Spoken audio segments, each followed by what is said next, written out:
সামনেই পরপর অনেকগুলো অনুষ্ঠান আসছে আর আমাদের মতো বাঙালি বাড়িগুলোতে সুজির হালুয়ার ব্যবহার করা হয়ে থাকে ভোগ বা প্রসাদের জন্য কিংবা লুচি বা রুটির সঙ্গে খাওয়ার জন্য।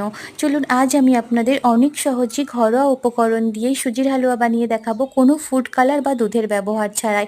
এর জন্য তেমন কিছুই না, একটা পাত্রের মধ্যে কিছুটা ড্রাই ফ্রুটকে ঘি দিয়ে ভেজে তুলে রাখতে হবে আর সেই পাত্রের মধ্যেই 3 চামচ ঘি, 2 কাপ সুজি দিয়ে ভালোভাবে ভেজে নিতে হবে 4-5 মিনিটের মতো। ওর মধ্যে কিছুটা গরম জল মিশিয়ে ভালোভাবে মিশিয়ে নিতে হবে যাতে কোনো রকম লাম্পস বা দলা না থাকে। আর তারপরে 1 কাপ মতো চিনি দিয়ে ওটাকে ভালোভাবে নাড়িয়ে চাড়িয়ে মিশিয়ে ভেজে রাখা ড্রাই ফ্রুট, এলাচের গুঁড়ো দিয়ে ভালোভাবে নাড়িয়ে নিতে হবে। এই পর্যায়ে এবার একটা পাত্রের মধ্যে তুলে নিয়ে কিছুটা ড্রাই ফ্রুট ছড়িয়ে সার্ভ করতে পারেন কিংবা কোনো পাত্রে ঘি লাগিয়ে বসে বরফির আকারে কেটে সার্ভ করতে পারেন। কেমন লাগলো আজকের রেসিপিটা? বাড়িতে একবার ট্রাই করার অনুরোধ রইল।